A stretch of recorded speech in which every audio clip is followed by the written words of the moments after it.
Everybody, thanks so much for coming. I'm Rachel Young and I'm with M Agency. I'm here with my co-host, Rachel O'Donnell. So we're here facilitating the webinar today.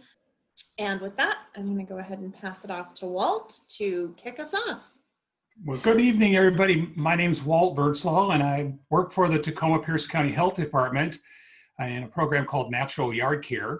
And what we do is we partner with the city of Gig Harbor and University Place to offer these webinars. Usually, of course, we do this in person, but this is a really nice alternative for this time that we're going through right now.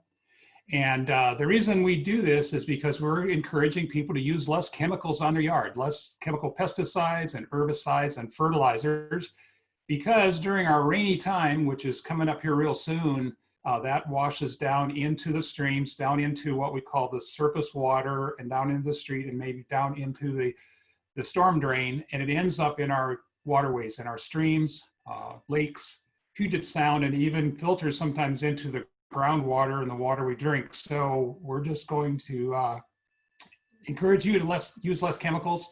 And we brought on a great speaker tonight to talk about that. But before we introduce him, I would like to introduce to you Bree Ellis from the city of Gig Harbor and Todd Smith from University Place. So Bree, could you say a few words, and then maybe Todd, if you would. Sure. Hello, everybody. Thanks for joining us this evening. My name is Bree Ellis. I work for the city of Gig Harbor. I'm a stormwater engineering technician, and I manage our municipal permit that we have through the state that Department of Ecology has graciously given us. And we're excited to have Walt here and join him on the natural yard care. Todd Smith. I'm the storm coordinator for the city of University Place, and do many different things for University Place, but tonight we're here for the natural yard care. There's some education outreach opportunities to have, and Lad has some really good information for us tonight. Thanks, Walt. Thank you.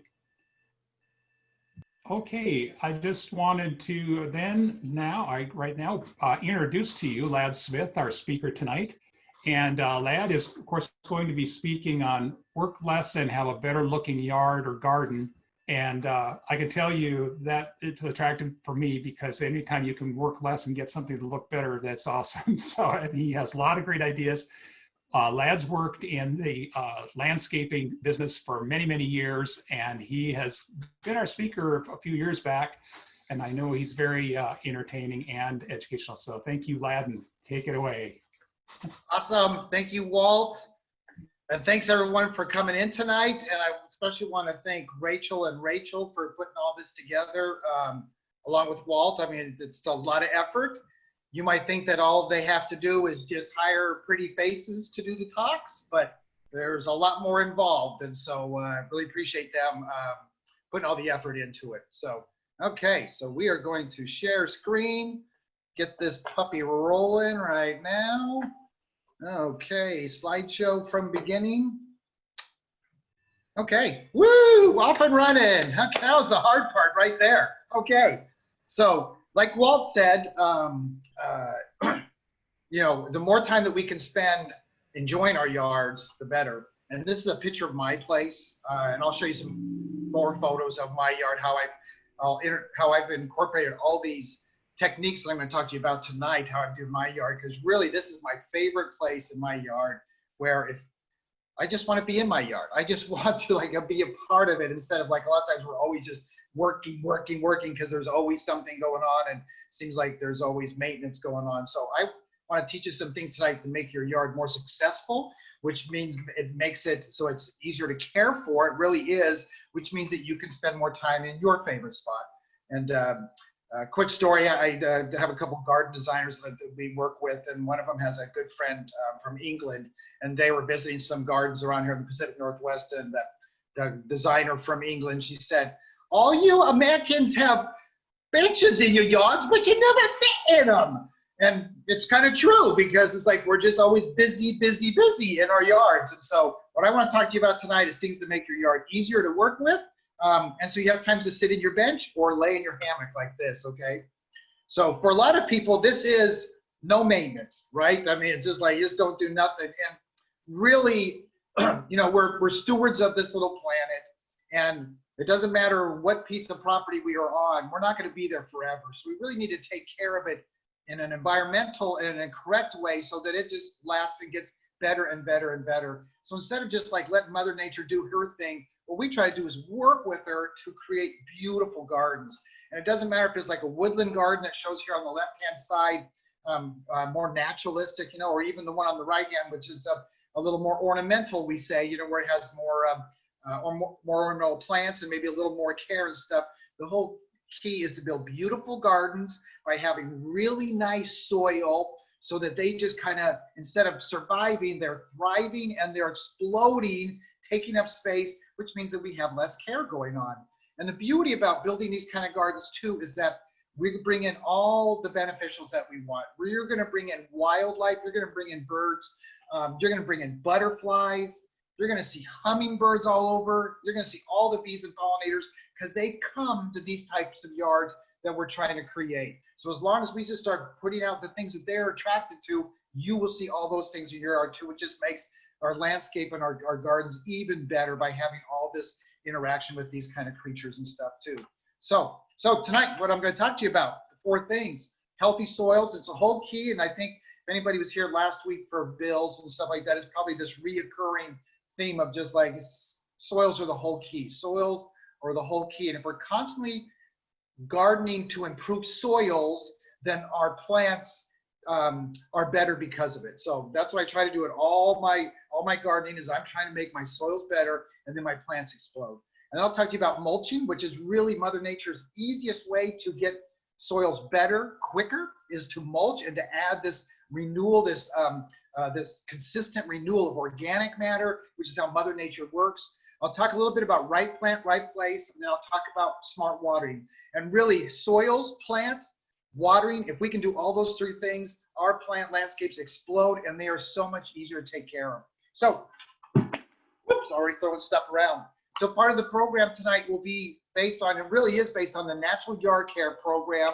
And Walt says we'll have some links for you, so like that, to the publication, because really the whole key again is first step of natural yard care is healthy soils. Second is right plant, right place. Third is smart watering. 4th is thinking twice before using any pesticides. And really, if we're doing the top 3 things, pesticides should be a last resort. It should never be something we're doing on a regular basis. And most times we can eliminate any of those things going into our landscapes or into the environment. And then the number 5 one is natural lawn care, which is a whole subject in itself. But the Natural Yard Care Program is what this is based on. And the other publication, Growing Healthy Soils, that we'll give you the link for, has some fantastic information again about soils and why they're so important, and even more information about taking care of soils. Okay, but really soils are the whole key. Okay, they're Mother Nature's true difference maker when we're doing it right. And I want to reference a couple things before I kind of talk about soils, but in a couple years ago, the Seattle Times referenced this work that WSU did about water quality. They took 3 tanks, 12 salmon, and what they did is they filled 1 tank with just really nice, pristine well water, okay, just fresh water.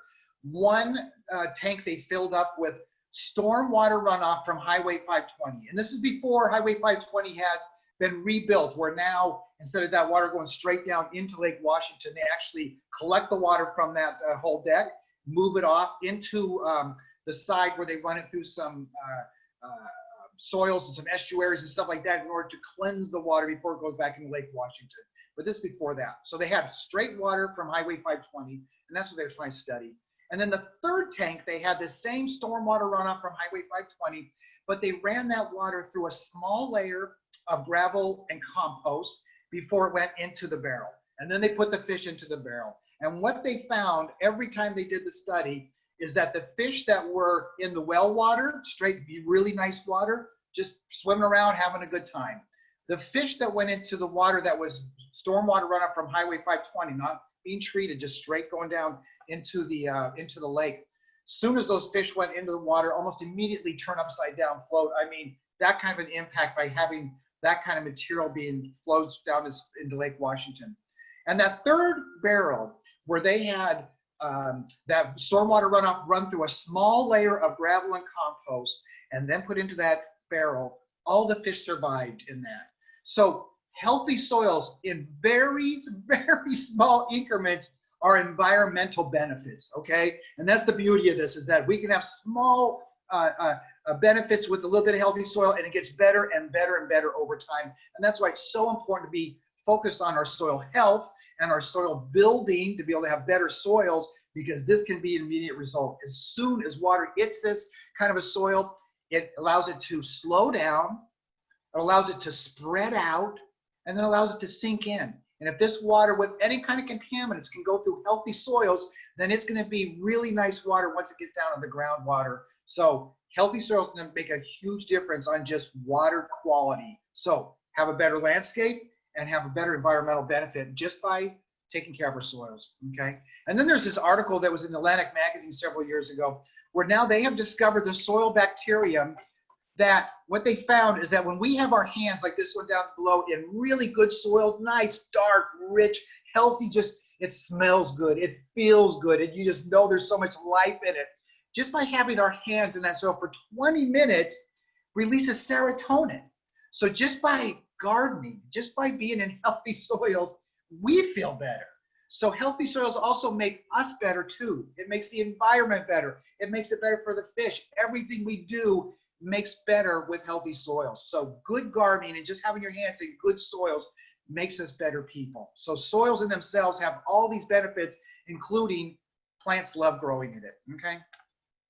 So this is like the ultimate in healthy soils right here, right? This is like in the whole river rainforest over there. Look at the size of some of those trees, you know, Doug firs and hemlocks, and lower story trees like dogwoods and vine maples, and then you have the bottom where you have slough and ferns and moss growing everywhere and stuff like that. And this is soils that have been built up over many, many millennia in order to build up these beautiful soils to get this kind of plant growth, which is really an ultimate sustainable system.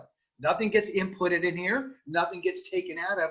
It just generates its own food and everything it needs by just having everything that comes out of the sky plant-wise. So you're talking cones and leaves and needles and even old branches and trees, whatever it is, always fall into the ground. And then Mother Nature's beautiful soils underneath it turning into better and better soils. And that's how you soil build.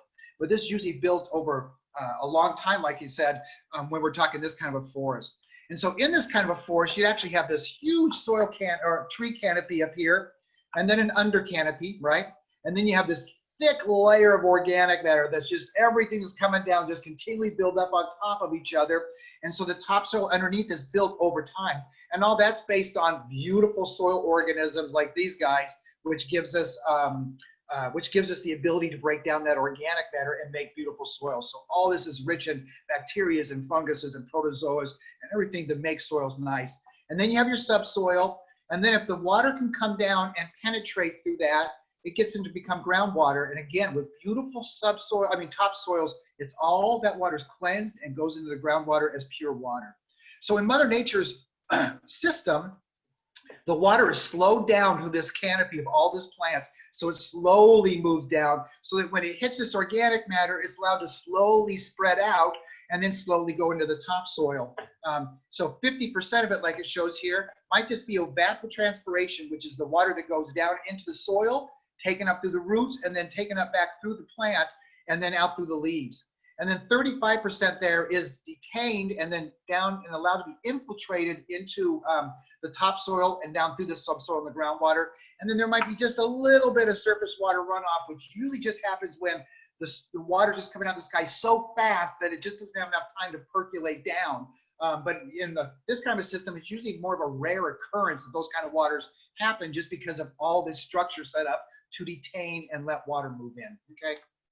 But the challenge is, especially when we get into our urban development, is that we take away all those good soils. Look at this. I mean, we're talking like feet and feet of beautiful, dark, rich, phenomenal soil that's been built up over all this time.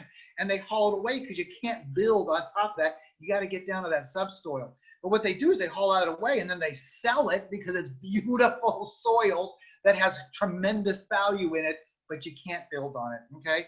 Then we build utopia, like, here it is, you know, we got houses, more roofs, more sidewalks, more driveways, more streets, They don't bring all that topsoil back. They don't bring another 4 feet of topsoil and like pile it up around our houses. It just doesn't work that way, right? They might bring in a little skip of some topsoil, roll out some lawn, throw in a couple plants and say, here's your new home, good luck with it. Plants are always going to struggle with this environment, okay? So now what we've created is in this urban environment is not much of a canopy anymore. All those trees are taken away. So we have very little then being evapotranspirated until we start building up larger trees again. We have very little then being detained or allowed to infiltrate because we don't have organic matter on this of this topsoil, and very little topsoil and then a huge amount of subsoil. So now most of the water that comes through our urban environment is stormwater runoff. That is all the water that just is being run off onto all this hard surfaces down into the lowest body of water. And again, a whole key is that right over here, our soils are very poor. They don't have all that life in them that the true forest and everything have on a sustainable system to be able to make soils better, okay? So we're almost again at starting over from scratch in Mother Nature's world, okay? So because of this, we've actually created two extremes in our urban environment, which is challenging for plant material. And then when plants are challenged and they're not growing well, that's when we as wanting to make things better, we're thinking, oh my gosh, I got to do something out there. I got to throw more chemicals out there. If I got more weeds, I got to throw more weed killers out there. I might have more bugs. I think I got to put more bug killers out there and stuff like that because the plants aren't doing well. The reason the plants aren't doing well is because of the soil system they're growing it in. They're not doing well because of an insect or disease. That's usually a secondary sign that something's going wrong underneath the soil. And that's what we have to do because we've created these two extremes.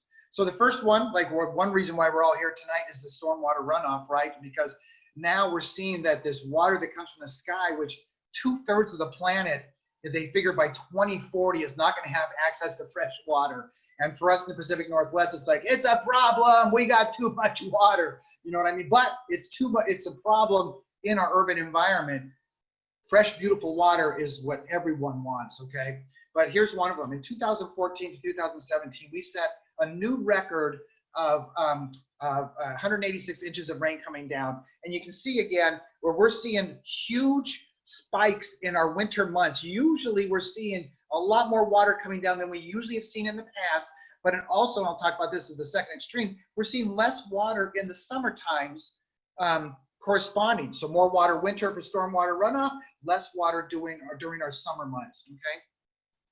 And just so everybody we're on the same page, our stormwater system is set up in our urban environments to just move water away from our urban environment, okay? So most of our urban environments, unless you're on a septic system, has a sewer system, right? And that's where all the water runs from our homes and our bathrooms and our kitchens and everything like that, runs down to the sewer system. They clean up all that water, put it back out in the environment after they've treated it. But our stormwater systems are actually just huge culverts underneath the ground that allows it to catch water and just move it to the lowest body of water. It's just moving water around. There's no treatment going on. There's no cleansing of this water. It's just moving water away. So when this happens, it also just moves everything that's being collected with this water into those lowest bodies of water. Whoop, went a little too fast. And this is usually what we see, like I just saw again, we had some dry, couple dry months. We get a good couple rain, and then you see all the oils from the streets, all the grit, all the grime, everything that's just been collecting there. And now we see all these rainbows of all this stuff going down, right down into the stormwater systems from just our car driving and stuff. And we're seeing more roads, more cars. I mean, that's something that we're just something we're not getting away from. It's just kind of always building out with more impervious surface instead of pervious surface, and it's causing a bigger problem. And Walt even mentioned the pesticides, and that's what we're really finding a lot too in all of our rivers and streams and lakes and tributaries, anything where water runs through, and we're all on a watershed. Even if you can't see water where you look out your window, we are all above water. Usually the water's moving down. But here's a report that the USGS did. They found 23 different pesticides flowing in the Puget Sound, including the top 4 here. Well, my mouse is kind of crazy. The top 4 right here found in every body of water were all the products from the weed and feeds, from the lawn care and stuff like that. So one of my first messages is please, please, please, everyone, stop buying weed and feed products. They are a menace to our environment. And like we're seeing, they just move so easily in water that these products are being found in 100% of everywhere we look for water and what's in them. You can't see the pesticides in there, but they're in there, 23 different pesticides. So all that's flowing down into our stormwater system. So now what we've done is we've had beautiful, life-sustaining water from the sky that running through our urban environment is now a problem for us. It's a problem of having beautiful water coming down from the sky, to a point that the Department of Ecology estimates it's 50 million pounds of toxins each year flow into the Puget Sound. And it's our #1 pollution problem is stormwater runoff, just water moving through our environment, big problem. The second condition we've kind of created because of our urban environment is drought conditions now, because we're seeing where our environment is changing, you know, and it seems to be changing to some extremes, where we saw in 2016, we saw higher than normal temperatures. April, May, July, August all had lower than normal precipitation, but higher temperatures. 2017, we broke more records. We actually set a record 55 days without rain. And then, I don't know if anybody missed way back when, but when the rain did come, when they said, oh, you know, now rain is here and that 55-day record is broken, we actually just got enough to make the tin can wet. And then we had another 20 days after that with no rain. So it really was 75 days with no moisture out of the sky, which is really unbelievable for the Pacific Northwest. And then in 2018, more records, May through August, the driest 4 months ever, setting more records and stuff like that of not having moisture come out of the sky. So now what we're seeing is our plants not having enough, having too much moisture in winter, not enough in summer. And look at these arborvitaes right here. It actually got so hot that it fried the root system, and that's why all the foliage is looking that way, because that rock wall was south facing, got so hot that the plant just could not take up moisture with those roots anymore. And then that rhododendron up there on the top, even though it's still green, even though it's still, the leaves look okay, this plant is actually, in horticultural terms, it's past wilting point, okay? That means that even though this plant looks like it's okay, it'll never come back. You cannot water this plant enough ever again because the roots are so damaged, it'll never be able to take moisture up into this plant. This plant will eventually die very soon from this and stuff like that, but it's past its wilting point. If plants have little moisture in the root systems, you know, most plants, especially the deciduous ones, you can kind of see their leaves just kind of fall down a little bit. As soon as the moisture comes in, they kind of get more turgid and float up and stuff like that. But when it's so bad that they are just collapsing on themselves, the plant's going to be compost. So we saw plants dying all over because they just did not have enough moisture. And then this bottom one here, look at that cracked soil, because the soil was so dry. The clay soil was so dry, it's actually ripping itself apart, okay?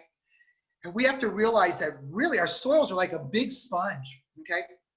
And we allow them to get that dry, it becomes a difficult chore to rehydrate those soils so that waters can move through the soils like they're supposed to.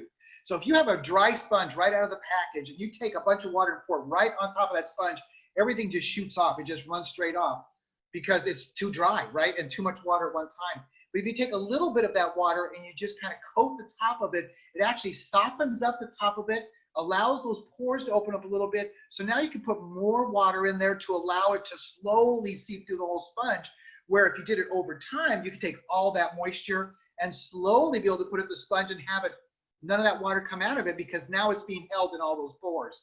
And so our soil's the same way. If we let them get so dry, where they're like ripping themselves apart like that, it takes a long time for those soils to soften up on the top in order to be able to let the water start percolating through. And in 2015, where I took that picture of the soils that were broken up, we had some pretty good rains through 2016. Again, you know, record rains coming out of the skies during the wintertime.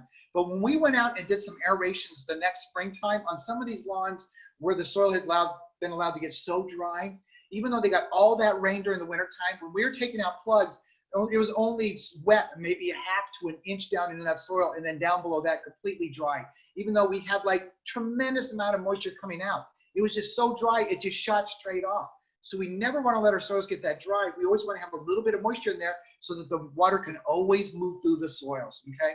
So I'll talk about watering here a little bit later, but a big key of that is just never letting it get too dry. Just always having a little bit of moisture so that water, when it does come back through Mother Nature, the soils can do what they're meant to do, okay? And I even found in April, when we had the shutdown for the virus and stuff, and so I was at home, we were setting a record before the end of April. We were setting a record for one of our most driest Aprils yet. And I was watering my plants in April around here, which is like unheard of. But I was home every day. I saw how dry it was getting. I saw some of my areas where they over time always seemed to be drier.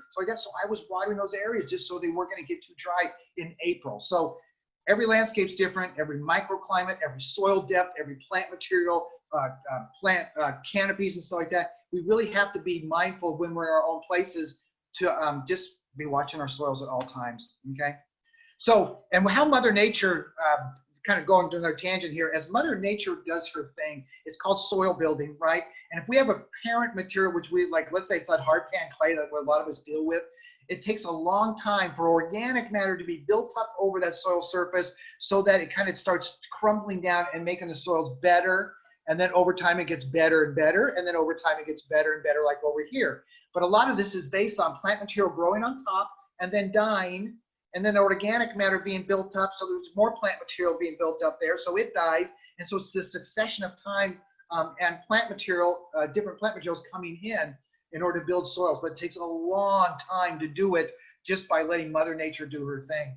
In order to build this type of an organic matter layer and beautiful topsoils, you want to let Mother Nature do it. You're going to take a long time. We want to accelerate that, and that's what I'm going to talk to you about now, because compost is the key. And we have found that if we can just add a little bit of organic matter, a little bit of compost to our soils before planting, it's called amending. Like if you can till it in before you do your plant material, these are the kind of results you get. The only difference between the plants on the left and the right is that compost was added to the soil before they were planted, and then they mulched around the plant material when it was growing to protect that soil surface and stuff like that. And look at the difference of those plants. The one control there on the left-hand side, it's like, yeah, we got some flowers off it. Even that little pepper plant is like, it's growing, you know.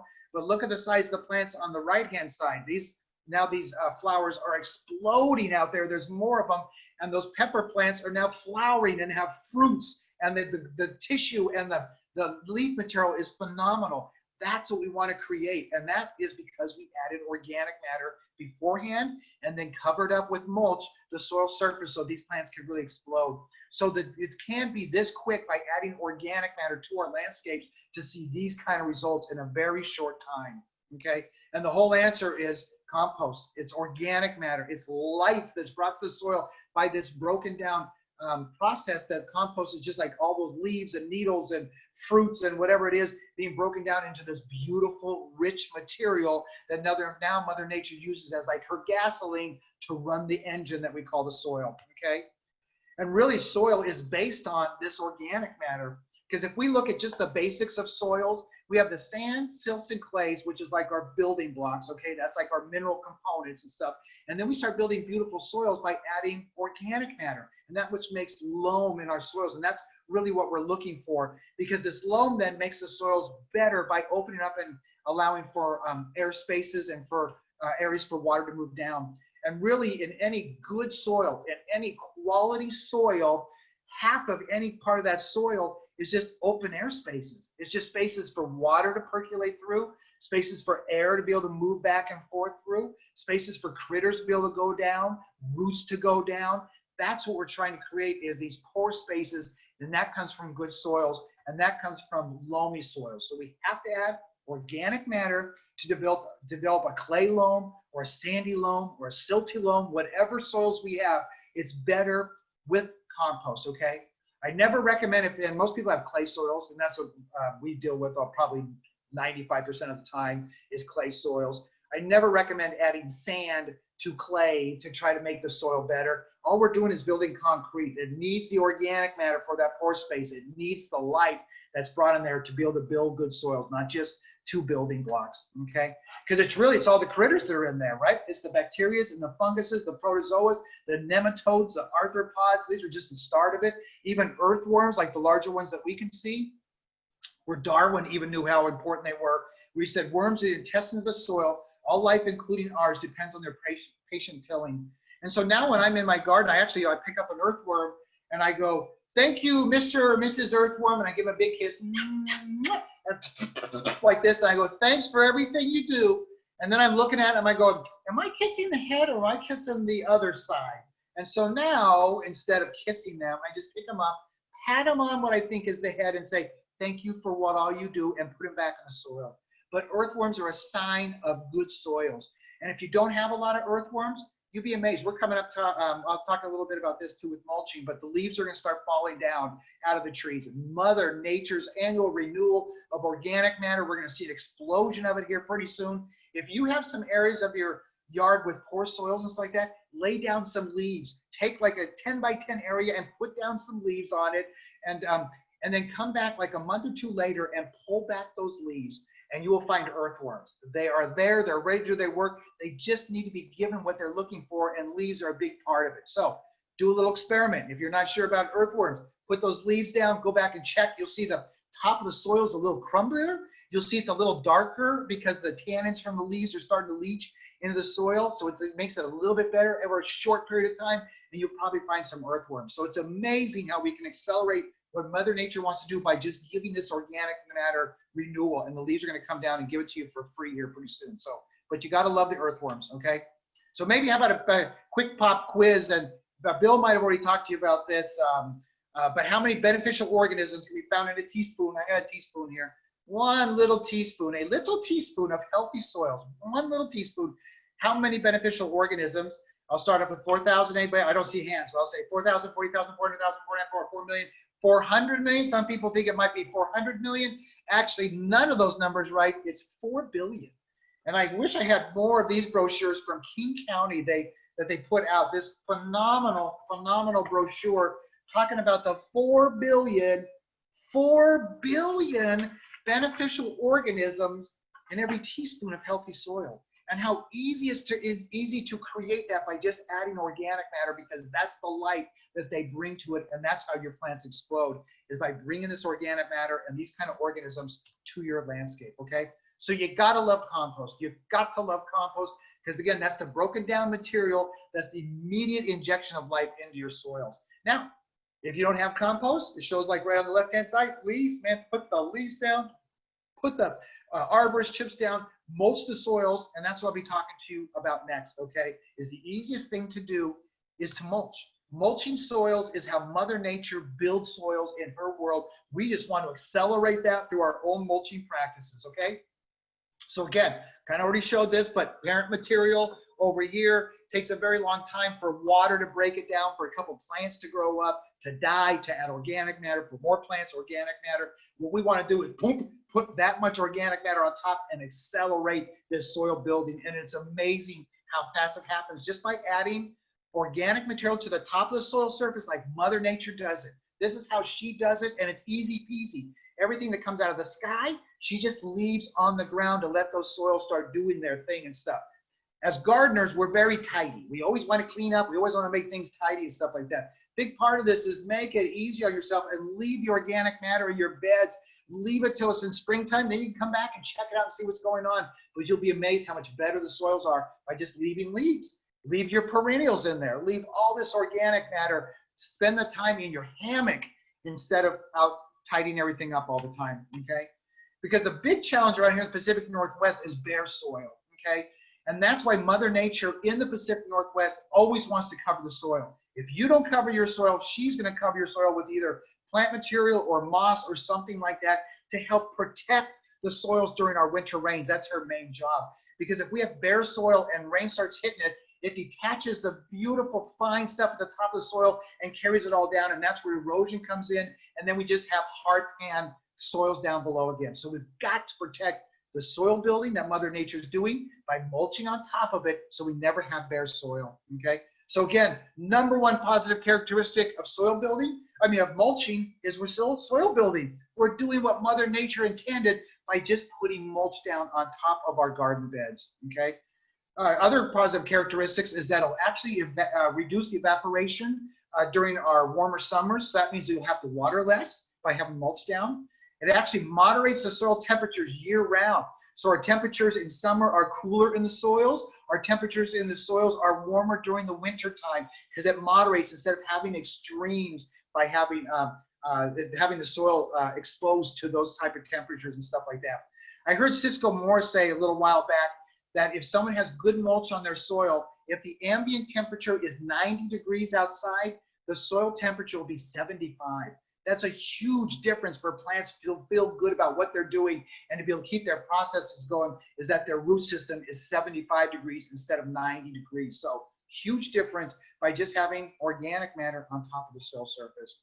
And I kind of mentioned this again, but in the Pacific Northwest, mulches are the #1 thing we can do to protect our soils from the harsh winter rains. And they're coming, they're going to be here pretty soon, and they just start pounding everything, and when it's really coming down, starts washing everything away. It protects our soils from those harsh winter rains, okay? Because they slow the water down. They allow that water to be slowed down, spread out, and sink in instead of just rushing off. So huge advantages by just putting organic matter on top of our soils, okay? So this is what we're trying to create. We are trying to create this layer right here that not only protects the soils, but is what allows for all the soil organisms down here to make better soils better and better and better and better over time. So it's easy to do. Put stuff on top, let Mother Nature do her thing. One of the easiest things we can do for garden practices is to mulch our yards, okay? So mulch, mulch, mulch, mulch, mulch.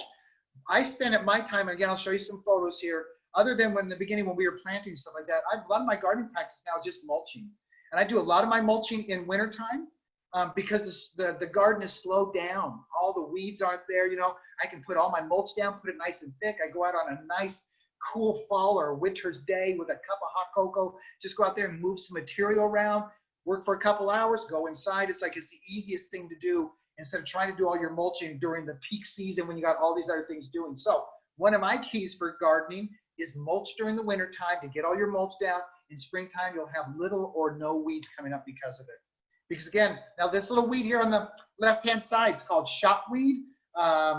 Everyone has it that I know that has bare soil, but you know what? I don't have any shopweed at my house because I don't have any bare soil. If I don't have plant material growing on top of it, I have mulch growing there. But this little winter annual is amazing as a plant that can get itself germinated, establishes this little rosette, and it holds in all that soil around it with its root system, even through the harsh winter rains.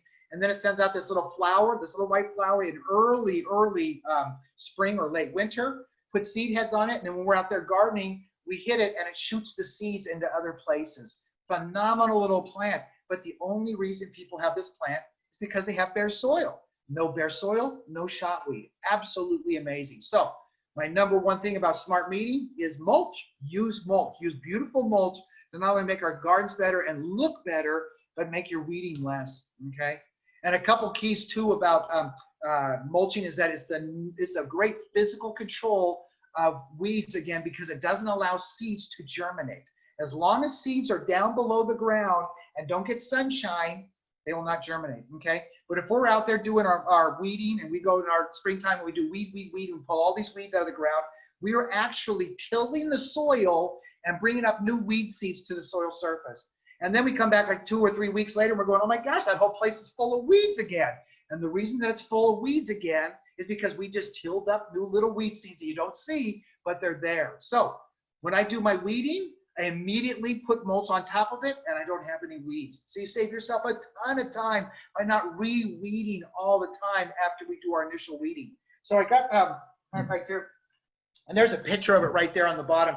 Hori Hori, man. H-O-R-I is the Hori Hori Japanese gardening tool. Phenomenal tool for making your gardening and your weeding easier because it's sharp, it's heavy duty. This is a sharp charade. It goes in there, it pops those weeds out. You need to make your weed work easier by having a good gardening tool like a Hori Hori, so it's less physical work. And then what I do, I have garden buckets situated all over my yard, and I'll show you pictures of my yard. You don't even see the buckets. I have them kind of just behind a fern or underneath a tree in the background and stuff like that. But whenever I'm in a garden and I see weed, I pull it and I throw it in the bucket. And then when I get back to it, I can go get the bucket and put it in there. But if I'm out there and I'm just kind of dinking around in my yard and I see some weeds and I don't take care of them, then they're going to flower and seed and take over, and then you're going to have more work. So just have some garden buckets. And when you're out there, just pull them, throw it in the garden bucket. But if you go out like this little guy again here with the shotweed, if you just pull a bunch of shotweeds and put them in a little pile right next to where you've been weeding, they'll actually grow on top of each other, still flower and shoot weeds all over. So you need to contain them a little bit, make it easier, okay? But make your gardening a lot easier by mulching over the soil after weeding, mulching on a continuous basis. I do it on an annual basis every year, put more mulch on top of my soils to make less weed control and make my soils better, okay? So good tools to have. Buckets, for just regular garden buckets, put them around, throw your weeds in there. A fantastic physical tool like a hori-hori. And make gardening fun, you know what I mean? So have a glass of wine, you know, have a beer, something like that. Shouldn't be a chore. It should be something that's enjoyable, just being in our yard. And taking care of weeds are one things that we need to do in our yards. But we got to make it simpler to make it less work so that we can spend more time enjoying our gardens, okay? So good mulching, good garden tools, a couple garden buckets, mulch during the winter time, and you'll be amazed in springtime how much less work your yard will be, okay? And if you're gonna do it right, you gotta do it right, okay? So when you're mulching, you don't want to bury your plants, okay? So if you're gonna do it like a professional does it, you gotta know that most of your time that you're gonna be mulching is spent just distributing it around your plants, okay? It's not moving it from the pile into a garden bed. It's usually doing all the fine work to make sure that you're not burying the crowns of your plants, okay? So if you have like perennials or anything out there that you have a crown of your plant, you can't put mulch on top of it or it'll rot that plant off, okay? So what you need to do is what we call it feathering, is that if you have your plant like this, you bring your mulch where it's just barely on your soil surface, and then as it gets past the plant's canopy, then it moves up, because you need to have about 3 inches of mulch to be a good weed control, okay? You can't put a little skiff of compost out there and go, oh, I did some mulching. All you've done is fed your weeds with the best organic fertilizer you can get.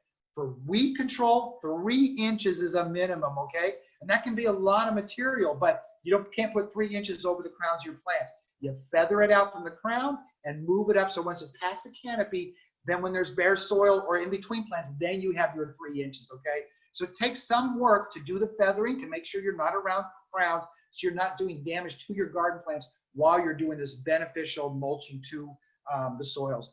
And this last one on the bottom one there, that in fall time, and usually if I talked about this a little bit earlier, if the soils are really dry, you need to hydrate those soils before mulching on top of it, okay? So we had some really good rains here last week or 10 days ago. Most soils are pretty well hydrated, but check your soils before you're gonna mulch. Make sure you have moisture in there, because if it's dry soils and you put mulch on top of that, you'll actually create an interface where the water will not move through that mulch into the soils, okay? So we're creating an environment that when water hits the top, it just can perk straight down. That means you need to have moisture in your soil profile. You put your mulch on top of it. As soon as water goes down, it'll move down through your soil profile, okay? So, but to make sure the soil is always hydrated. And that's another reason I like to do mine in wintertime, because I know the soils are hydrated. And again, it's not so much work and time as I'd have to do it during the spring or fall season when there's a lot of stuff going on. So work your mulching around your other garden chores and you'll be a lot happier, okay? So 2 of my favorite mulches that we have going on, first of all, is arborist chips. And arborist chips are the material that when the arborist companies are either limbing trees up or even taking trees down, they run through their big chipper shredders and shoot in the back of their trucks. And it's this beautiful chipped material that around here, because we have evergreens, and usually when they're doing it year round, they have like maples and stuff like that, you'll usually get greens and browns in the same mixture, which is what compost piles are made of, right? You have your nitrogen, you have your greens, you have your carbon with your browns, you mix them together, compost happens. That's how the magic happens and stuff. So really, by using arborist chips, you're almost creating mini compost piles on top of your soil, plus creating a weed barrier, because arborist chips are very easy to get 3 inches of, okay? So I love arborist chips, and I also love leaves. I kind of talked about it a little bit earlier. The leaves are gonna start falling from the trees. Keep them in our yards. Get them off of our lawns, because they'll kill the lawns if they get too thick on the lawn by suffocating them. But I recommend kick them into all your garden beds. Leave the leaves in all of our garden beds. Even if it looks kind of thick, that's how Mother Nature does it, is she just protects your soils through this thick matter of just these leaves coming down. If you think they're going to blow away or you want to keep them a little more tidy, I recommend put a little bit of compost on top of the leaves after you break them off, and that'll hold the leaves down. Once they get a couple rains, they'll kind of mat themselves down. But you'll be absolutely amazed in springtime how fast that big pile of leaves goes down to a very small thickness of leaves, but the soil underneath it is phenomenal already. You can create really nice soils in a short amount of time just by leaving leaves on the soil profile. So love them. They're free. Use them up. Keep them in our yards. Don't pay to haul them up in yard waste. Now, one caveat. If you have plants that are diseased, like you have, let's say, fruit trees that have a lot of apple scab problems or mildews or something like that, those leaves should be removed and put into the yard waste so they can be composted in a place that gets the temperatures really high to be able to kill those things. But any other leaf, leave in our yards, leave in our yards. If you think that it's too thick or too much, I recommend put them on your lawn, run your lawnmower over it, and then rake them all off back into your beds and stuff like that. So you'll have more material, but it's more broken up, easier to kind of work with and stuff like that. But leave them on there. You'll be amazed how easy it is to just rake leaves off of your beds. Off your lawn, into the beds, and you're done. No raking into buckets, no raking into containers. Leave them in our yard. Less time, more time for you to hang out in the hammock, okay? So for arborist chips too, they actually have this fantastic organization now, getchipdrop.com, where they will give you free loads of arborist chips. Because usually these arborist chips, if they don't have anywhere for them, they have to take them to the disposal place, and it's a phenomenal product to be able to use in our garden. So you get this, you tell them where they're at, they will bring you a load for free, okay? Now you always ask for a clean load. That means no ivy, no holly, or blackberry. So tell them clean load. They know what you're talking about. They will not set you up with things that can be weedy if they can kind of get in there and take over. But most of the time, they're going to get this beautiful mixture of greens and browns, and also a pretty good load. They might give you 2 yards. They might give you 15 yards. It's free. You're getting what's in the back of the truck. It's not like you're buying something where you can order exactly what you want. So you might have enough for your yard. You might have enough for yours and the neighbors and stuff like that. But if you get them for free, they're absolutely phenomenal. We'll use these in our yards. And I get a dump every, probably here in November, and then I spend the next 3 months distributing them throughout my yard and all my garden beds. And I'll show you what happens in springtime here in a little bit. But take advantage of winter to mulch our yards. I love arborist chips again because they stay thicker longer. Okay, the leaves will break down over winter time, and then the weed barrier becomes less. You use arborist chips, they'll stick around through that big spring surge where weeds are trying to grow. They'll keep them all covered up. You have less weeding to do, and then I just renew it in the next winter with another layer of arborist chips. Okay, and the beauty of arborist chips is that it brings the fungal base to our soils, and that's really what we're looking for. That's sustainable soils. Most soils start out bacterial. That's like the beginning of the soils, but in the end, as it gets better and better soils, becomes fungal based. So you'll see like this in your yard when you're kind of tilling with your leaves or your arborist chips, where you roll a rock over, you see the fungi underneath it or fungi going over the leaves. Fantastic signs that you are bringing life and beauty back to your soils, which means your plants are going to show that same thing. So it happens in a very quick time if we just leave that material there. Okay, so you want to do that. And for a lot of people, leaves and or arborist chips might not be the look that they're looking for because it's just not as tidy, let's say. So that's when I recommend this composted black mulch. Okay, I do not recommend the red barks anymore because they are just bark. They have not broken down, so they will actually take nitrogen from the soil in order to try to compost themselves because it's just straight carbon. So these composted bark mulches are the same type of material, but it's been composted. So now it's just breaking down and releasing all that beauty to the soils instead of like taking things from the soil to try to break down. So I always recommend these composted bark mulches. Most soil companies have them. Just ask for the composted bark mulch and you can get this really nice material that's beautiful, black, thick looking and stuff like that. And it really kind of makes the plants shine too, you know. I like it a lot better than the red barks on just the plants really looking a lot better on it and stuff. So we have a lot of clients, they use this black bark in their front gardens where they might be a little showy or they just want to have a little more neater. And they're using arborist chips and leaves in the back where that showiness is not so much of a thing, but they can still get the same benefits of adding this constant renewal of organic matter to the soil surface, okay? So right plant, right place is the next subject. So again, you know, big key, if people just take care of our soils. Mulching, we're getting into the fantastic mulching season. Take advantage of this season. You will see your plants explode if they're the right plant in the right place, okay? And really, again, like Mother Nature, if she's doing her thing, she has big plants up on top, smaller plants down below, a canopy down below, shrubs, and then ground covers. That's how her garden's built. And that's how we want to build our gardens too. Not just like one rhododendron sitting in the middle of the garden bed and stuff like that. Let's build canopies. Let's build layering that's going to slow that water down. But also, like with this diagram shows, all the different animals that come in on different layers. So by building this layering, you're bringing in every different kind of bird into your yard instead of just one. So larger plants at the top, if we can get that, a lower canopy, shrubs down below, and then ground covers, ferns, and stuff like that as our bottom layer to help not only bring wildlife in, but all those layers slow the water down and protect the soil, okay? But trees probably have all the plants are the number one thing I want to talk about because you can replace a perennial, you can dig up, like even a large rhododendron, you know, it's just a root mat, you can dig that up and move that around and stuff like that. Once a tree's in the ground and once it gets to a certain height, the only way that plant's going to come out there is being cut down. And that's the worst thing we can do is have plants trying to get big and then we're trying to cut them down because they're in the wrong plant in the wrong place. But really trees are our environmental heroes, man. They stabilize the soils, they prevent erosion, they reduce stormwater runoff by allowing that water to slow down. They are shelter and food for wildlife. If it's done right at our homes, you can actually get heating and cooling benefits by keeping deciduous and evergreens on certain sides of the houses and stuff like that. So conifers would be on the north to block those winter winds. Deciduous trees on the south and west, so we get the shade during the summertime, but during the winter time, when those leaves are off the deciduous trees, you get the sunshine through those windows and stuff. So huge benefits by planting the right size plant in the right size place. But our biggest challenge is that we usually try to make trees small. We're trying to constantly, because trees want to get large and they're growing outside what they're what we think they should be and stuff.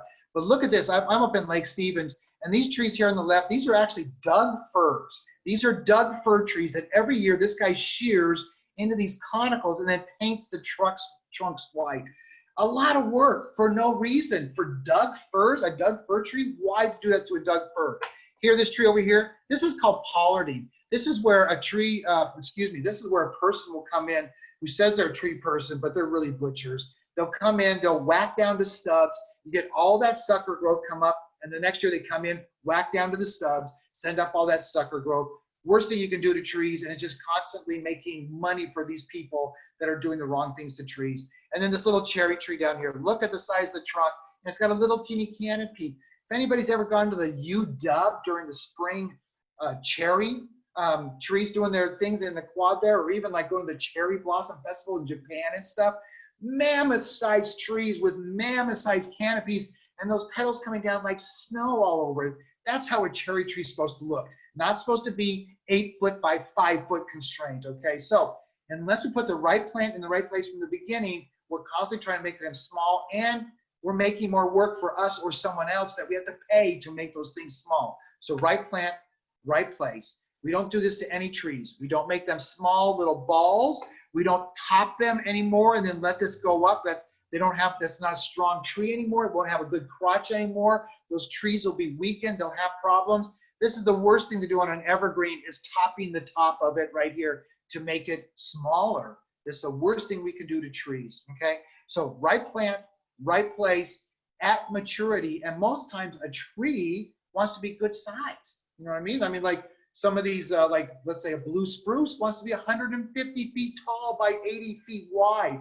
Unless you've got that kind of space in your landscape, you can't plant it. So you need to plant small landscape trees, or maybe let like some shrubs like a rhododendron get larger and maybe grow into more of a tree-like form to take up that space. We're not trying to make them small.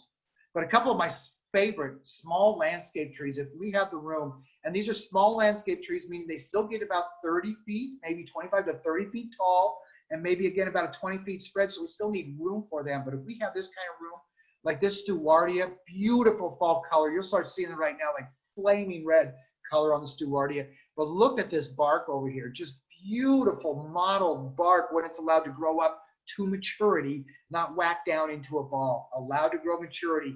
Beautiful, beautiful tree. Stewardia, pseudocamellia. They call it pseudocamellia because the flowers that come out, little white flowers, look like camellia flowers. Beautiful flowers in springtime. And then these little nuts in fall time. Great look for the tree, for a landscape. And then the styrax, the Japanese snowball. Look at these guys. Again, 25 feet or so for, you know, for a height and a spread. And that's what their maturity, that's what they cap out at. So you never have to prune them again except for dead wooding or thinning or something like that. But look at this in springtime. Absolutely gorgeous, gorgeous flowers. Just when I have one in my front yard, and I'll show you here in the pictures, the bees are all over this. I walk out the front door and it's like you can hear the humming in springtime, and it smells like this honeysuckle smell. Beautiful, beautiful little trees. And then my all-time favorites are the Japanese maples, the Acer palmatum. When they're allowed to grow like this, when they're allowed to have a canopy and you can see the structure, you can see the branching and stuff like that, that's a beautiful tree. Not a little cousin it, and not a tree that's a bigger one that cut down to be a small tree. Done right with these fall colors and stuff like that, some of the best small landscape trees that we can have is the Acer palmatums. And if anyone's thinking about buying some Japanese maples for their landscapes this fall, go out and check them when they're fall color, because this is the best time you'll really get the colors you're looking for, because even though the trees might be the same types, every plant's an individual. Some might have really phenomenal color, some might have marginal color. So going and picking out the trees right now for your Japanese maples, you'll get the colors that you're really looking for, okay? And then if anybody ever wants to prune on trees, again, we're not making them small, we're just trying to help them with their structure, thinning, taking out diseased or dead wood or something like that. Cass Turnbull's organization, Plant Amnesty, is a phenomenal organization, plantamnesty.org, about just good pruning habits. So they're committed to stopping the mutilation and torture of trees and shrubs by trying to make everything balls, short, and squatty and stuff like that. You need to know what kind of plant it is and how it grows, and then pruning for habit. And then a lot of that is letting plants grow up. And if it's the wrong plant in the wrong place, remove it, get another plant that's going to, when it's at its height, take up the space that you're looking for. You're going to save yourself so much time and money on just having to make things small all the time. No, no, no, no. Let them grow, let them do their thing, and then we're not spending all that time trying to maintain them at a certain height, okay?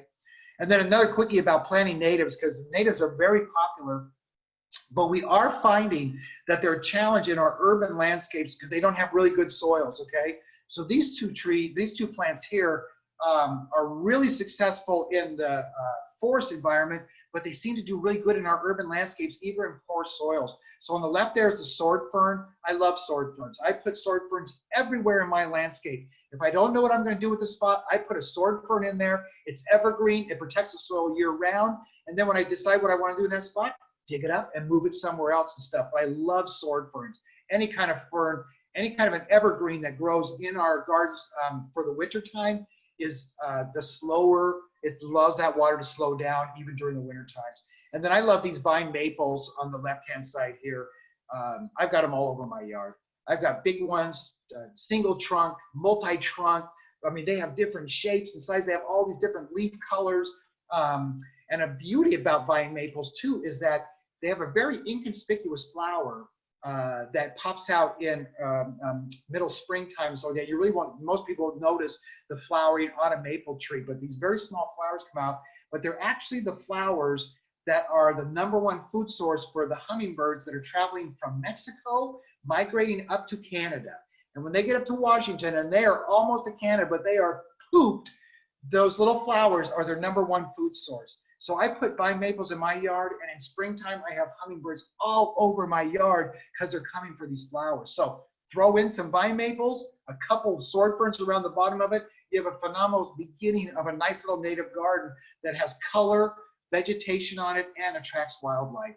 Two of my favorites right there, okay? And then ground covers. I'm not going to talk about a lot of ground covers, but here's one of my favorites is epimedium. I have this in a couple spots. Really nice plant. Bronze green foliage. I whack it down in February, clean it all out, and it sends out all these flowers like you see here. Some of them are white, some are yellow, depending on kind of variety of epimedium you plant and stuff. And then all this new foliage comes up and then takes over that area.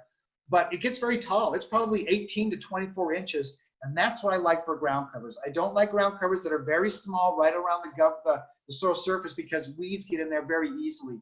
I want plant material to grow thick. I want plant material to grow tall, which means that's my #1 weed barrier is plant material outcompeting the weeds, and then any bare soil has mulch on top of it. And I have little or no weeding to do because of this in my yard, okay? So let me talk about smart watering, then I'll show you a couple pictures of my place here. But smart watering really is a big key for us too, because we're starting to find again that during our summer times, we're having less water come out of the sky, which means we do need to supplement our plant material in order for our plant materials to be successful and to thrive. We want our plants to to thrive, not just survive, okay?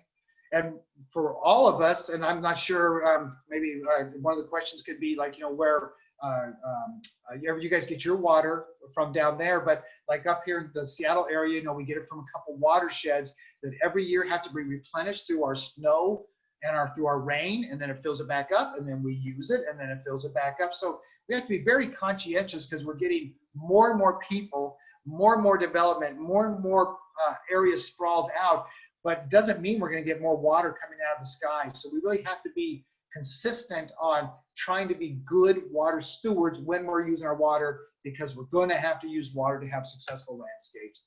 But a couple things that we can do in order to make it better for our water in the landscape is, again, number one thing there on the top, building better soil with compost and mulch.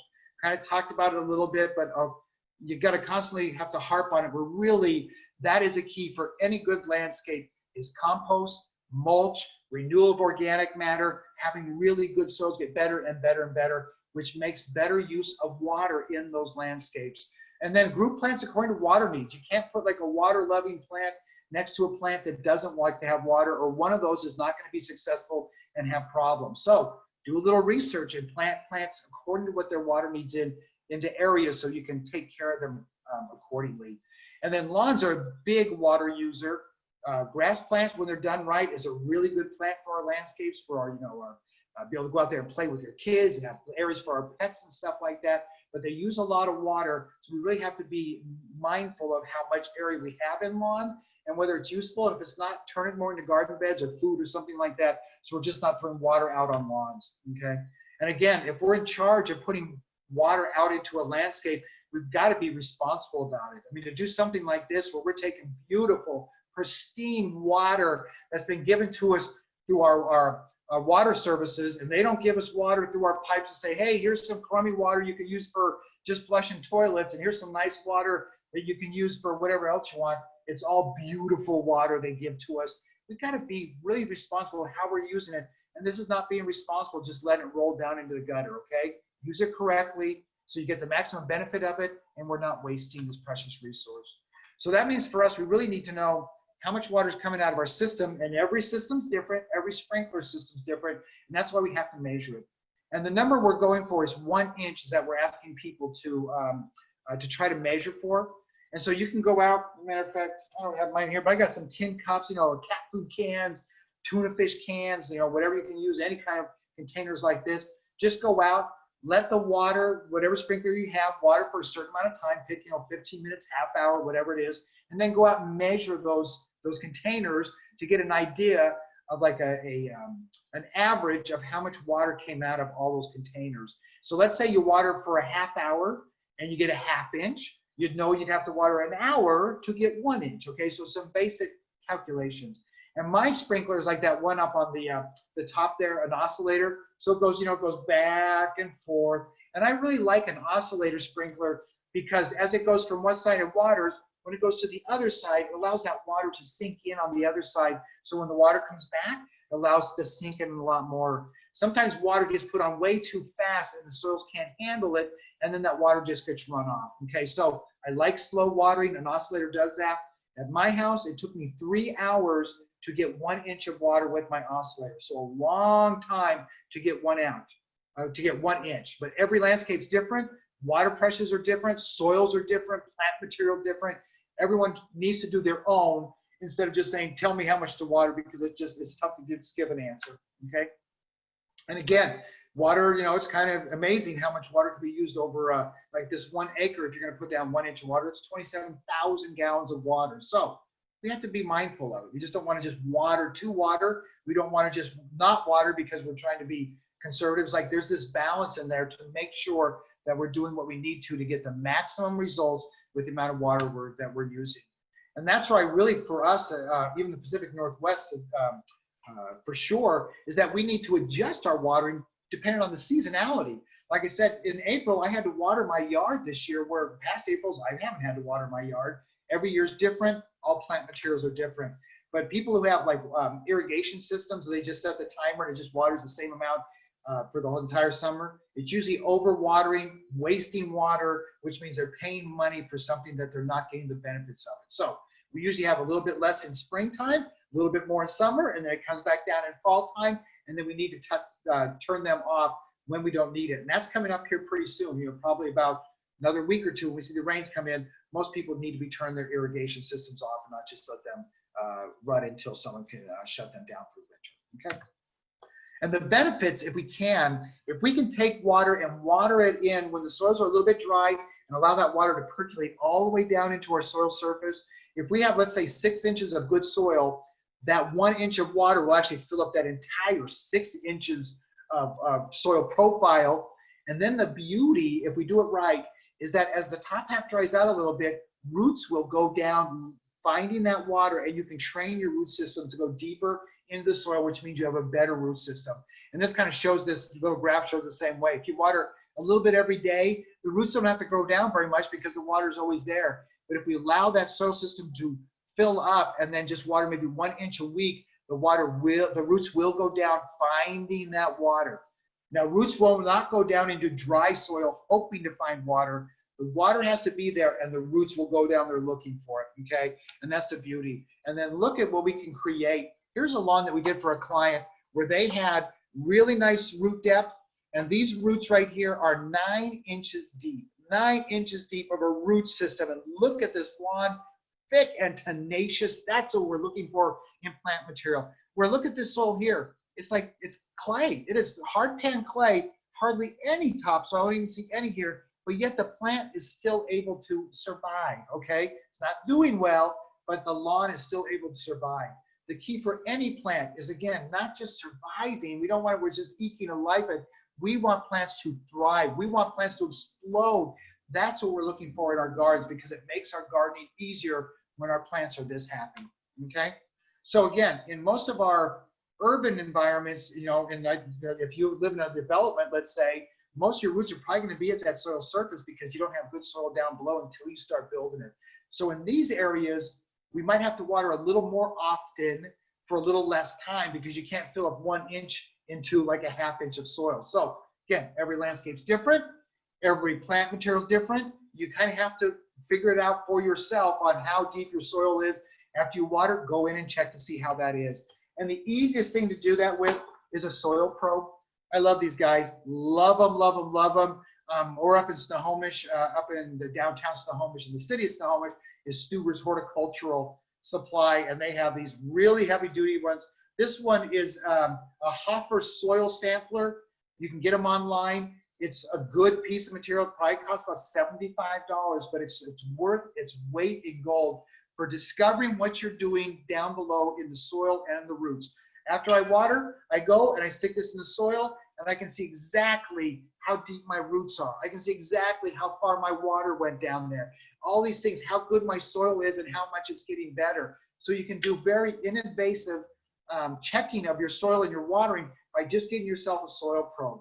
Really easy to do, but without knowing what's going on down below, very difficult to kind of figure out what's going up on top and stuff. So I highly recommend, as any good horticulturist, a soil probe. And I just carry mine in my little tool bucket when I'm going around with my pruners and stuff like that, just checking soil after watering, checking soil. My plants still look good. I put it in the soil. What's going on down below? How are my roots doing? Soil probes are phenomenal tools for that, okay? And then the best time to water, and this is the really basics of trying to get enough water down into our soil surface before it starts warming up and we have that water starting to evaporate out or being used by the plants through evapotranspiration, right? So the whole key is trying to do it when things are cooler and when it's not the air's not moving as much. And so that in the Pacific Northwest, that's usually morning times for us. If you can water in the mornings, it's the #1 thing to do because you can get that moisture down in there. Then when things start warming up, the plant material has all that ample water to be able to do its functions stuff. But if you can't water in the mornings, early evenings is fine too, once things like if there's no breeze going on, because breezes will definitely evaporate that water out quicker before you even can get into the soil. So if we have a non-breezy evening, you can do that, but I don't recommend all the time early evening stuff. You don't want things to be wet during the nighttime all the time. So that's why I love mornings. But if you have to, early evenings, do it, man. Just get the water out there. And then even cloudy days are okay where we just don't have that intensity of the sun to evaporate and stuff like that. But mornings, early evenings, cloudy days, and just the best time, again, is when you can get out there to water to be able to get the maximum penetration before the plant material needs it, okay?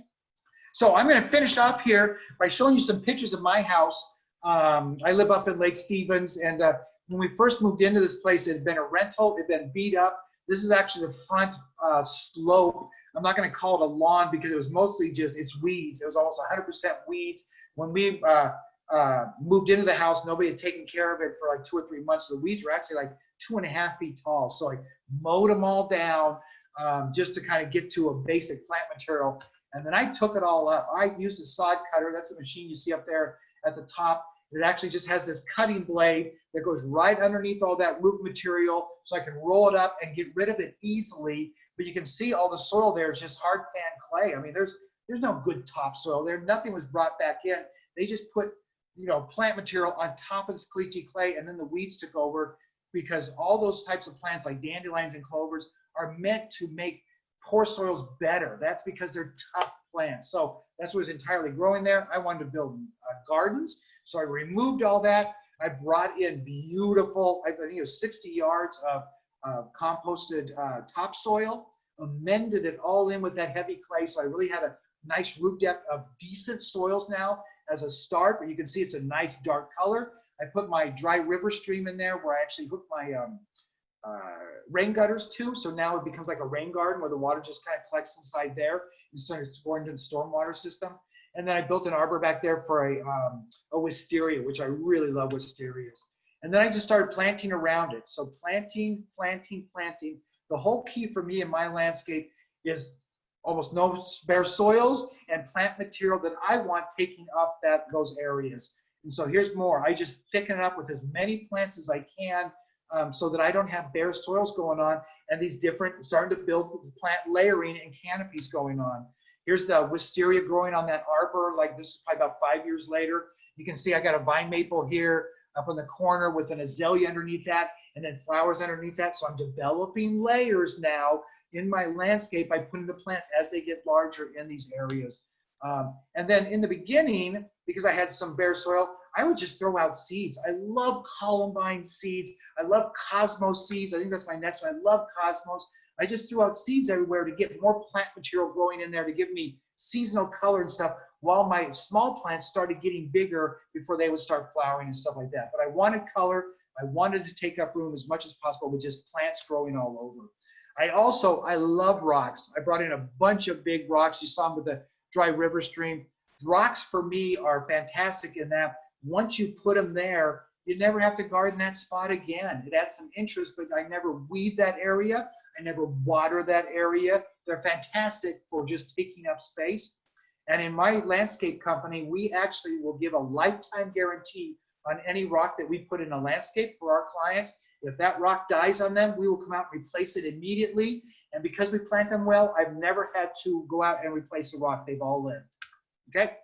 So here's going into my backyard. You can see vine maple here, vine maple here, vine maple up here, vine maples along the fence here, sword ferns, hosses. I'm just packing it in with vine maples and sword ferns. Easiest plants to take care of, and they give me a nice little woodland effect and to start my canopies and stuff like that. And plus the springtime with the hummingbirds is phenomenal. So I just keep on packing it in, more and more ferns, more and more plant material. Even back here, I built like a little water feature just to give water, the sound of having water in the landscape, but also insects and birds just like that need water too. So it's a water source for them. Here's one of my favorite maple trees, Japanese maple. I have it coming over my wall, and now it's even larger, where it just has this nice canopy and flowing coming down over the over the pond and stuff like that. Really nice look and beautiful, beautiful fall colors. And here's one of my garden beds in the back. So it's huge. I mean, I do not have anything small in here, and I just pack it in with more plants. There's some weeds in here, but you can't see them. I have anemones, I have a hydrangea here, peanut butter bush, a honeysuckle bush back here. I just pack it in with plants and let them grow up and take all that space. you can see there might be just a little bit of space in here we hadn't covered up yet with plant material, and I have it packed full of mulch. So wherever I don't have plants, I have bare soils, I have mulch down in all these beds, and then let them grow. I don't take care of these things. I come in springtime, clean it up a little bit, take all the dead flowers off the hydrangea, let it go for another season. But I'm not having to tend it all the time by trying to keep things smaller or separated. Let them grow together, pack it in. And then back to my favorite spot. This was all beat up lawn in the backyard, but we built a deck. I got my hammock underneath it, and all these little woodland plants down there and mulch and stuff like that that just give me a nice feel. So I just hang out in my backyard, feel the breeze on it, listen to the birds and the bees and stuff like that, and then enjoy my landscape. And that's what I'm hoping that you folks will be able to do through these tips I gave you tonight, to having a nice natural landscape. Okay, so got some resources here: Natural Lawn and Garden Hotline, Plant Amnesty, Get Chip Drop, and then these fine people that have been putting this on also are a fantastic resource too. I will now pass it back over to Walt or Rachel, and I think we probably have some questions from the attendees tonight. We do. We have a couple of questions, so we will start with Margaret. She would like to know, do you find that slugs or snails become problematic with winter mulching with leaves? I have found that I don't have that problems with slugs and snails when I use arborist chips. I don't think they like all the little sharpness and the little chunks and stuff like that. And me, slugs are only a problem in early spring when the plants are just starting to come up. Like, let's say hostas sometimes can be, a slug haven and stuff like that. So what I do is, if I have any of those types of plants, I use a Sluggo or worry-free slug bait. So it's not a stomach poison. It's just a phosphorus and iron product that slugs eat, and then they just go away and die and stuff like that because they just don't want to eat anymore. So any areas that I find that might be susceptible to slugs, I use the Sluggo. But what I found is, once the plants get to a certain height, they just explode, and there might be a couple slugs on them, but they're not a problem. So I don't think that slugs or snails should be a deterrent for not using leaves, because the benefits will way outweigh the having a couple slugs around that you have to use either the Sluggo on or just picking them off by hand. Awesome. Next question, and this is a question that I would like to know the answer to too. Does it help to lay cardboard down before piling on the mulch? Great. I'm glad you thought of that, Rachel, and I can almost read your mind about it, and whoever else had that question. We have found that cardboard's really nice if there's a lot of weeds in that area that you don't want to deal with, or you have some pretty bad bare soil. We make sure that soil is hydrated, put cardboard on top of it, and then you put your mulch on top of it. It makes an even stronger weed barrier, because physically plants can't grow through that cardboard, but yet, like in a year's time, it'll break down so that you still get water movement, still getting air movement and stuff like that. So I love using cardboard. Especially like if I'm taking over garden beds that were lawn or had a lot of weeds, especially grasses, can be really tenacious to try to dig out. Cut them down as low as you can get them, really beat up that plant material, so now it's under stress, and also having to try to use reserves from its root system to try to grow again. But if you can cut all that down and then slap that cardboard on top of it and the mulch, all those weeds down below will just die and turn into organic matter, because they don't have the reserves to be able to break through that cardboard and that mulch to be able to get the sunshine. So I love using cardboard when it's in tougher areas to weed.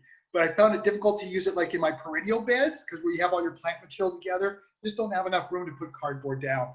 So I just put thicker mulches in those areas in between the crowns of my perennials. Good to know. I spent a lot of time putting cardboard in my beds. And it's good. I mean, again, for weed barrier and stuff like that. And I also, when I was doing my house, I went and got cardboard from like a home appliance place. It's like a refrigerator box. Takes up a huge amount of space compared to like, trying to cut up cardboard boxes and then put them down and stuff like that. So if you have larger areas, so like they just had it in the recycling, they're giving away for free. I was getting a lot of refrigerator, washer, dryer boxes, took up big space, laid them down, mulch on top of it. A couple hours later, my gardening's done. Awesome. All right, next question is from Pat. Any ideas for a seasonal ditch along the front street? Mostly gravel and weeds now, seeing lots of shot weed already this fall. Yep. Next question. You know what? Those areas are very difficult because you can't use any products right next to a water source like that. I mean, we know that's directly going into it and stuff. But again, anything that's kind of grown down like gravel or anything like gravel really is a phenomenal seed growing area and stuff like that, jokes. It drains off a little bit and stuff. So very difficult in those areas without it just being like a weed eater that you're using. Now for shot weed in those areas, you probably could use a torch, which is just like a propane tank, and they sell them. It's called yard or weed dragons, I think, and stuff like that. Has a little hose on it, has a gun with a flamer on it. Once we get into our wetter, colder months, you can use that torch out there in all those kind of areas to just like explode all that tissue and stuff. Doesn't leave any, it's not a poison or a toxin or anything, but those are pretty successful in gravel areas during the winter time when things are really wet, where you can't start a fire by using one of those. But other than just weed eating in the summer and then a torch in the winter time, very difficult area to try to do naturally if we're just trying to maintain it so that water can move through it. Just becomes a maintenance issue. All right, thank you. So Alan has a question. Should I remove the leaves in the spring or leave them on the flower beds? I say leave them.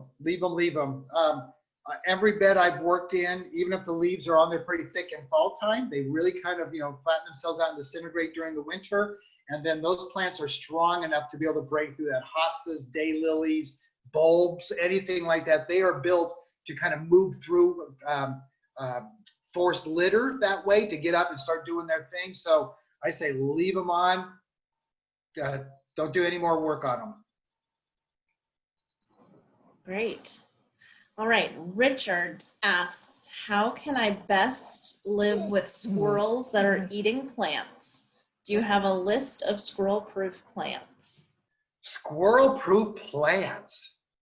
I do not, but I recommend Russell Link's book, Living with Wildlife in the Pacific Northwest. So Russell Link, he talks about squirrels, he talks about rabbits, he talks about moles, he talks about deer, all the furry creatures that can be troublesome. He gives great recommendations for plants that they do and don't like, and like natural physical barriers that they don't like and stuff like that. So I would probably look at Russell Link's book to get some good recommendations on squirrels.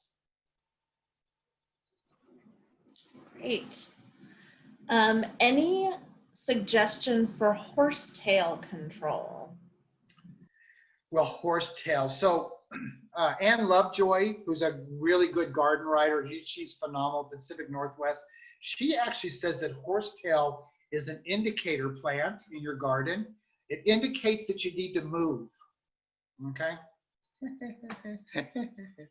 Okay. Other than that, though, if you want to try to, I should say that it's very difficult to control horsetail. A couple options, though, is that Cisco Morris at the Seattle University, where they had a huge bank of horsetail, he grew some geraniums with the horsetail. The geraniums grow faster than the horsetail and get up, and they have all that foliage and all those flowers and stuff. And then when they started fading and the horsetail would start popping through, he cuts it to the ground, and then the geraniums pop up again. So it's kind of masking the horsetail by having this beautiful little pink flower out there with the geraniums and all their foliage. They just kind of complement each other a little bit, so it's a masking situation. I had horsetail come in with a pine tree at my house that I was showing some of the pictures of there. So I planted it. About a month later, I started seeing horsetail popping up around the root ball. So it came with the root ball, but they had cut it down so you couldn't tell if there was horsetail in this root ball. So Ann Lovejoy also recommends that if you can, if it's in a small, in a spot that's kind of controllable, we'll say that the best way to deal with horsetail is to cut it. So I had a pair of scissors that I had in a plastic Ziploc baggie that I kept by this pine tree and by the horsetail. And every time the horsetail would pop up, I would cut it, okay? Because if you're pulling horsetail, the plant thinks it's being under attack, and so its root system goes into supercharge and it sends up heads everywhere in order to recover from this being attacked and stuff. But if it's being cut, if the plant thinks it's being grazed upon, like, you know, Mother Nature would do. An animal comes in there and just chews a little bit of the top and just moves on and stuff. So it's okay being grazed a little bit. It just doesn't want to be pulled up like it's trying to be removed. So I would cut the horsetail every time I saw a head come up. I would cut the horsetail, and eventually the energy in its root system died off, and the plant couldn't put up more heads. So every time I would cut it, it'd have to use energy from its root system to try to get it out to start photosynthesizing. I would cut it, have to use energy to start photosynthesizing. But the challenge is that if you let that head get up there and start growing, it's photosynthesizing and taking energy into its root system that whole time. So it becomes more tenacious and more tenacious. So you have to be really consistent. You have to be very diligent about it. And that's why I had the scissors in the baggie next to it. As soon as I saw the horsetail, I had to cut it. I couldn't say, oh, I got to get my pruners and I'll get that next week. Because by the time I got there next week, it would be this tall, and then it's going to be even tougher to get rid of. So long story, short answer, that if you can either mask it or you can try to just slowly get rid of it. And in probably a 2x2 area, it took me about a year to keep on cutting before that horsetail was not there anymore, but it took a lot of time.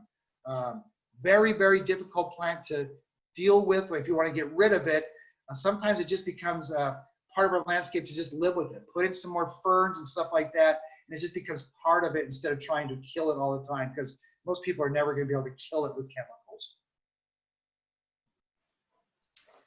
All right. Next question is, it's fascinating. Next question is from another Rachel. I'd love to cover my septic/leach field with something other than grass. What to plant? You know what I would do is with that one is that I would contact your local, like the Tacoma Health Department.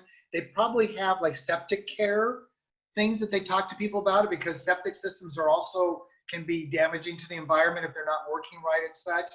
Most people plant grass on top of it because it's an easy care plant and its root system only goes down so far. You know, they will not recommend you put like trees or some shrubs in there that they can get some really deep root systems and then start destroying the septic fields. So that's why grass or grass type plants have been most popular for growing on top of that.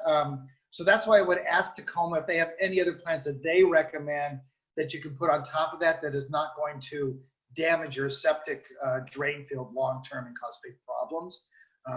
So I don't have a quick and easy answer, but I think that they would probably be the best to get a hold of. All right. We just graded our backyard and it is all clay. How much topsoil should I put over it to start a low maintenance garden? If you can add about 4 inches of composted topsoil, so not just compost, you want to do composted topsoil, and amend that into your existing soil to a depth of probably 6 or 7 inches, you're going to be well on your way. So that composted topsoil will help break up that clay and then give you a better root zone to start growing into and stuff. But you can put 3 or 4 inches before you start amending in there. You should get a really good start on your gardening beds. All right, we just have a couple more questions. One is that on the slide, the hotline number is missing a digit. Then I would go to the help@gardenhotline.org or just go 0221. If that doesn't work, go 0222. And I hope it's the last number I'm missing. But I would just go to the help@gardenhotline.org and just tell them that some guy couldn't figure out a phone number in this day and age, okay? Well, while you are answering the next question, I will go see if I can find that number and I'll post it in the chat. Okay, thank you. So next question is from Nick. How do you know when a dry river is appropriate for your yard? I think in most yards, if you have some slope, so you have some contours, you can have some nice movement with it. almost every landscape can use a dry river stream, or even incorporating it where you can get water from your downspouts to go into that to start forming a rain garden. Very popular nowadays to start putting rain gardens in so that water from our downspouts and stuff can be centered into those areas.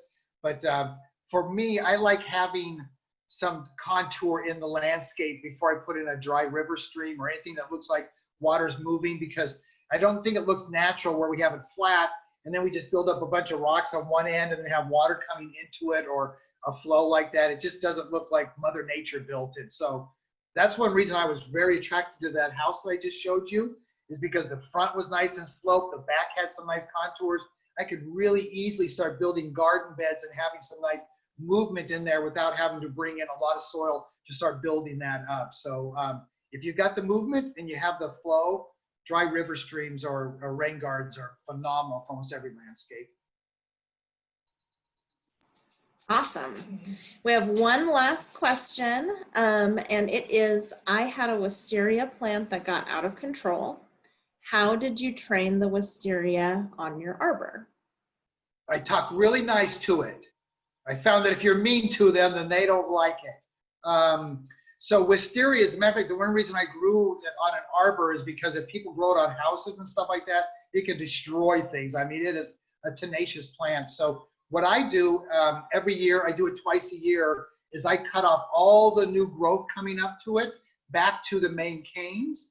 And then in wintertime, when all the leaves are off of it, when I do my next pruning, I prune all those suckers off of it, and I prune down to just all the flowering spurs.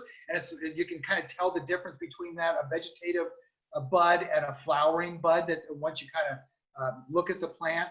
And so I'll cut all those off so that the next spring, all I get is all the flowers coming down, and that's my look. And then it sends off all that new growth, kind of covers everything up, and then I prune it down again and stuff. But Plant Amnesty's website, right there, plantamnesty.org, they have a chapter on wisterias and how to do it right, show you nice drawings of what a vegetative bud and a flowering bud looks like. But really, if you're into pruning, wisterias, you can beat them up really well and they'll constantly be growing and put out new growth and stuff like that. So a great plant to have if you know how to prune it and keep it under semi-control. I love them. But I go to Plant Amnesty, they'll give you some great advice and the pictures to really show you where you need to cut. Great. Well, that was our last question.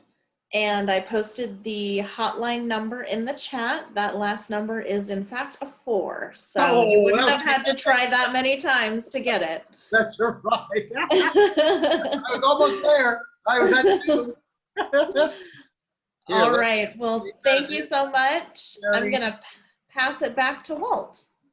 Okay, I would like to thank Ladd. Thank you so much for a great talk. You get me excited for the spring. I was thinking all of these things I want to do, get the mulch down and everything this winter, of course. And it's all for you, Walt. So, yeah, so thank you. And then I'd also like to thank Todd Smith and Bree Ellis, Todd from University Place and Bree from City of Gig Harbor. And remind everyone that the webinars, the 3 webinars that we've offered in this series, all of them are being recorded or were recorded and will be posted on the city's website, City of Gig Harbor, City University Place, and also the Tacoma-Pierce County Health Department website. So look for them there in case you didn't get, or if you want to see them again, or if you have friends that want to watch. And then look for us next year. We usually offer these in the spring. We usually offer them in person, but who knows what next spring might bring. We might be doing them again as a webinar too. So happy gardening and have a great, great winter, everybody. So thanks, everybody. Have a great night. Thank you. Take care. Take care. Bye-bye.